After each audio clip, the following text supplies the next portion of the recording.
So what are those key skills needed to be a successful project manager? Well, keep on watching.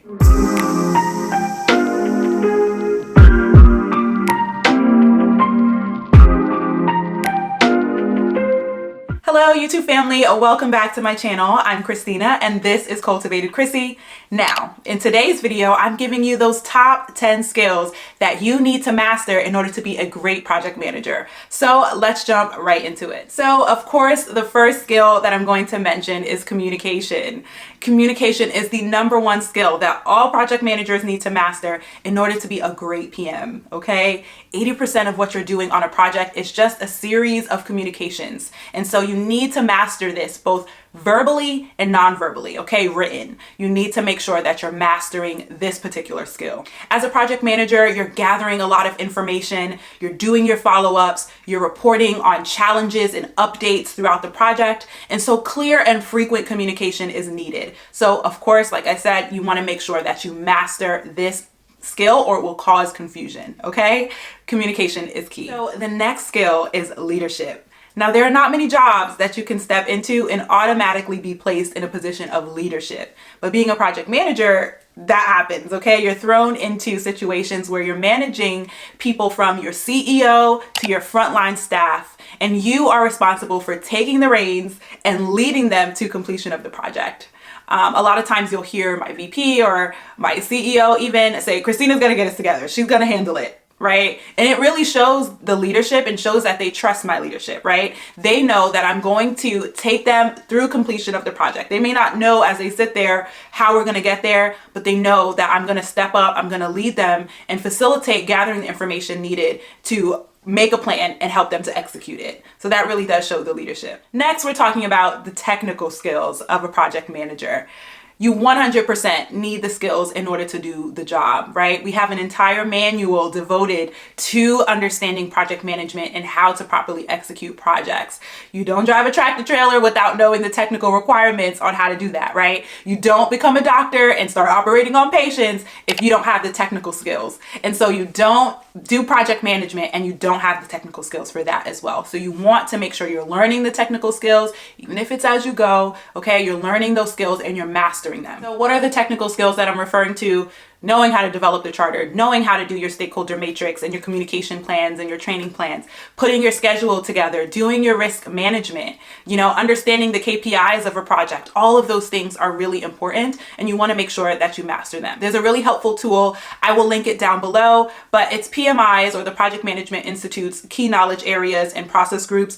That's a great place to start. It defines all of the different processes in project management, and you can dig into that deeper and figure out more of what the technical skills are that you're going to need and understand in order to do the job successfully, okay? So I will link that for you again down below. So the next skill is problem-solving skills. You need to be a problem solver. There are things that are going to happen on your project, challenges that are going to arise. These things happen, but you can't internalize it. You can't have the big emotions that a lot of the other team members will have. They'll yell and scream and blame each other, but you have to be the voice of reason. You have to be calm, cool, and collected and make sure that you're stepping into problem solving mode and helping them to figure out how we got there, how are we gonna fix this, and how are we gonna prevent this from happening in the future. You need to just redirect the emotions and get to the problem solving so that you can move forward. So that is key. It's going to happen throughout your project, probably several times, and you're going to want to make sure that you step into those skills and control the situation. So the next skill is organization. Now with your projects, you're managing a lot at once. You're managing a lot of people, you're managing a lot of documentation, and you need to figure out a system that works best for you to keep it all organized and streamlined. You want to organize yourself with your tasks and to-do lists, right? You want to organize your project documentation, whether you're putting it into your whatever project management system that you're using or you're organizing information into folders. Make sure that you have a system that works for you. Look at the tools that are made available to you by your organization and figure out how to best put a plan together that helps you to keep yourself organized. And I talked about this a little bit in my project management tips video. If you are not organized and you're not staying on top of your documentation, then you can't properly prepare yourself for the different interactions that you have as a project manager. And so you want to prepare yourself daily, organize yourself daily, and that will help you to be more successful in your role. So organization is key because if you're not organized, it can cause confusion. If you're confused, everybody's confused, okay? So you want to make sure that you're organizing yourself. So you're also going to need to make sure that you have strong meeting facilitation skills.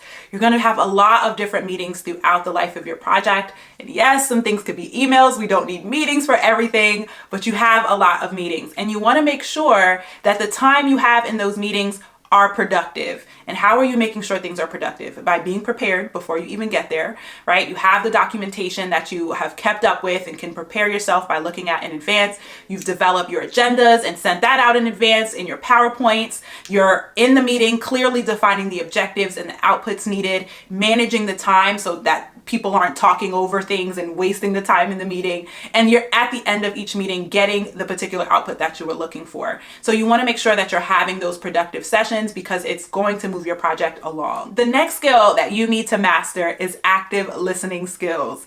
I used to be in meetings and, for example, I would ask a question like, what requirements are you looking for this particular project? And I would get back a long-winded 5-minute explanation as to what this person is looking for. And I would get overwhelmed by that. I used to get overwhelmed by that in the beginning, thinking I needed to write down and take note of everything that they just said. But I realized you don't need to do that. You need to listen, summarize it in your head, and then repeat it back in the simplest of forms, right? So to this 5-minute explanation, I would say, okay, so what I heard is you need this, this, and this. And it would get to the point where they would end up laughing like, I'm sorry, I didn't need to give you that long-winded explanation. Yes, that's what I need. That's all I need, right? So you just need to summarize it, repeat it back in the simplest of forms. When you're active listening, you want to repeat back, okay? And you start off with, it sounds like this is what you're trying to say to me, okay? What I heard was this, okay? And that is really just practicing active listening. So you listen, you summarize it in your head, and you repeat it back. That's the formula for that. Time management is the next skill that you need to master. In a project, you have to manage your time, you have to manage your team's time, and the overall time for the project. And so on a daily basis, you want to look at your project plan, write out the tasks that need to happen for the day. Okay, you put it in a to-do list and you check things off as you go along to keep yourself on track. If you need to time block your schedule, right, just penciling in an hour for admin, penciling an hour for doing your follow-ups, right? Penciling an hour for creating your agendas and sending out your meeting minutes, whatever the case may be, try to organize your time to make sure that you're getting everything done, document it on a to-do list, check it off. Check in with your project team members, make sure that they are handling their time well, right? They may have other things that they need to focus on in their jobs, but if your project is the priority, you want to make sure that they're working on those things, working on the immediate needs, okay? And then, they can get to the other things later, right? But they have to know what they need to do at all times, and you're checking in with them and making sure that everybody is on the same page, okay? And then you're updating your project documentation, your project schedule, making sure you're monitoring that closely to make sure things are happening on time. If they're late, trying to get ahead of them.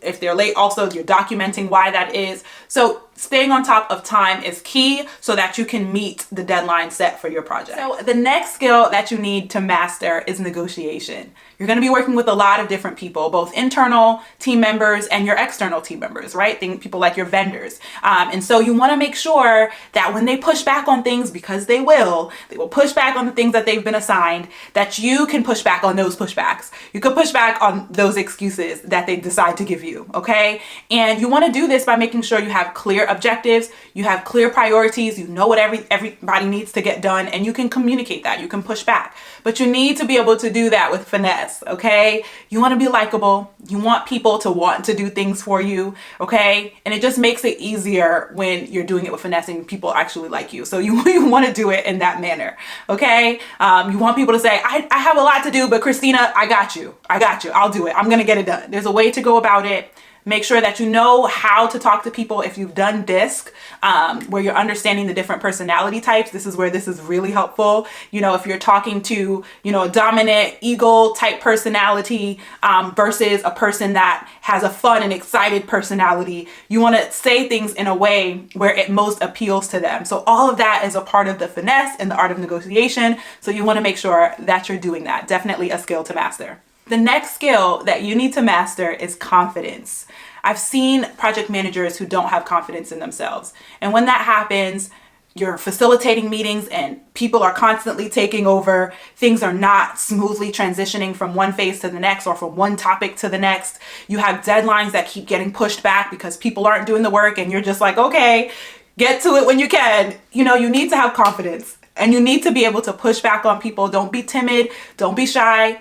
Push back and make sure you get things done. You're trying to get to the finish line and you have to be strong in those and being able to do that. I definitely used to get intimidated by working with CEOs and VPs of companies and feeling like I couldn't push back and tell them when I needed something, right? Or couldn't speak up and be confident in myself. But I found that the more prepared and organized I am, the more I'm prepared for those interactions with those different stakeholders, the more confident I feel. So I think that could work for you as well. If you prepare yourself and organize yourself for the different interactions that you're going to be having with your different stakeholders, I think you'll feel a lot more confident, a lot less shy, and be able to get things done. So figure out what makes you more confident and focus on doing that so that you can master this skill. So you don't have to have all these skills innately, okay? You don't have to be born with them, but you can work on them. These are definitely skills that can be mastered, and through practice, you can get better and better and better. So make sure that you do that. Take these skills into consideration, evaluate yourself, and try to get to a place where you're improving massively on these skills because it will help you tremendously in your role as a project manager, okay? If you're just getting into project management or you're trying to figure out how to get into the field, I have a video all about how to get into project management with little to no experience, so make sure you check that out. I will link it in the cards and down below. That's it for now. Thank you so much for watching. Like this video if you found it helpful. Subscribe for more videos on how to master the role of a PM, and I will see you guys in my next video. Bye.